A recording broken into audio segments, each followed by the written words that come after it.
Well, good evening, everybody. I was just stunned by Rachel Notley's speech. Pathetic. Daniel Smith's speech, I had to shut it off right now. And folks, I've gone through all the numbers. All the numbers. We're down to just a handful of ridings left. And it is clear by massive margins.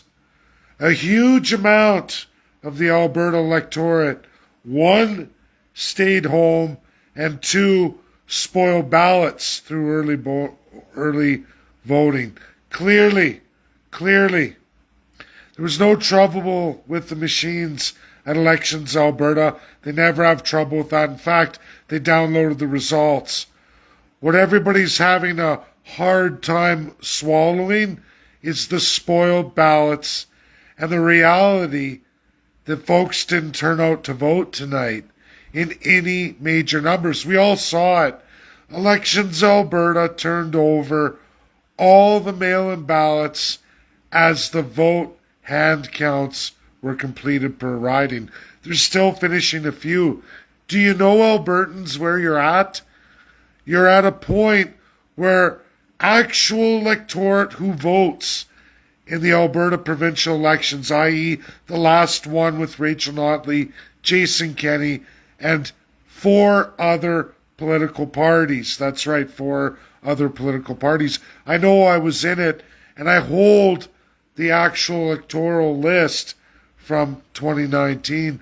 Folks, the media is running scared. Rachel Notley and Daniel Smith are running scared. It's in their speeches. Friends, bipartisanship. And do you know why that is? Because there's 700,000 Albertans who chose not to vote or spoil their ballots tonight. A whopping massive majority itself. The equivalent majority of what's being logged right now, clearly live in the vote counts.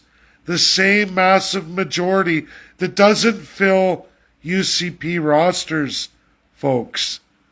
It's much more than just UCP. That means to get that 700,000, a whopping majority of what are traditional leftists didn't come out to vote. The idea of left and right is disappearing, at least in this massive protest election. I want to hear from the media. I want to hear from all these political experts on elections. I want everyone to explain what happened tonight. I already know the results. I watched all polling stations come in for a vast amount of all of the 87 constituencies in Alberta. Folks, those constituencies have their numbered districts and they're all in mass majority. You are short as much as NDP, UCP, and all the others brought in by 33%. The machines have transmitted the data as hand counts are done. There's only a very small, select handful of districts left, constituencies left with districts to report, and then those mail-in ballot or early ballots come in. And they're not enough. They're nowhere near enough because I have all the remaining constituencies and their total electorate. Albertans protested today. More Albertans protested the election than voted for any party in the election today. It's got these two leaders terrified to the point they know they have to join forces, and that's clearly what they both articulated. Like somebody had already wrote these speeches for them.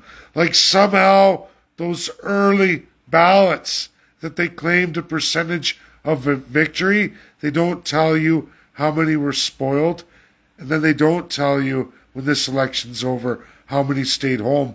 More than that, the media doesn't have any source of all the new Albertans. Alberta, you are a whopping 4.67 near million people in this province today. More than 235,000 electorates new to Alberta. Now, some of them may have voted. Maybe a bunch of traditional voters in Alberta didn't vote. The reality is it's a combination of all of it. A lot of people are disenfranchised with the political structure and system. That spells great news for us. I'm going to watch over the coming days and how the media spins this. Are they going to talk about a record voter turnout? Because the reality is there isn't. Sure, there was a record amount of early ballots, but how many were spoiled? Because clearly, those who voted in person today were not of any major substance. When I go over Danielle Smith's riding, where all her districts have been accounted for, a massive, massive reduction just in her Brooks Medicine Hat. A pile of Brooks Medicine Hat electorate didn't vote that voted last time. We're in the many, many thousands stayed home. Rachel Notley, the riding's not done yet, Strathcona in the Edmonton area. But already her numbers are greatly reduced. Protest, protest, protest. That's just the two major leaders' ridings. I called this. I made that prediction. I'm within 3% of my seat count, but nobody could predict this much of a protest vote. I am one of those protest votes. I didn't vote for the first time in Alberta history. I didn't vote. This is my video. Share, share, share, because Alberta has never been so disenfranchised, so divided in its entirety, ever.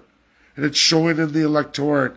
I've got to see what media says about all this. I have a feeling it's going to be silence of the lambs. You'll all see. Share, share, share. Get this video out there. It's huge. You won't hear probably about any of this from any other source. I guarantee you, I have all the numbers of Alberta. This is my home province. I ran a majority in the last election. I have the copy of the electorate from 2020. Every single one of you. And we nowhere near matched you in voter count.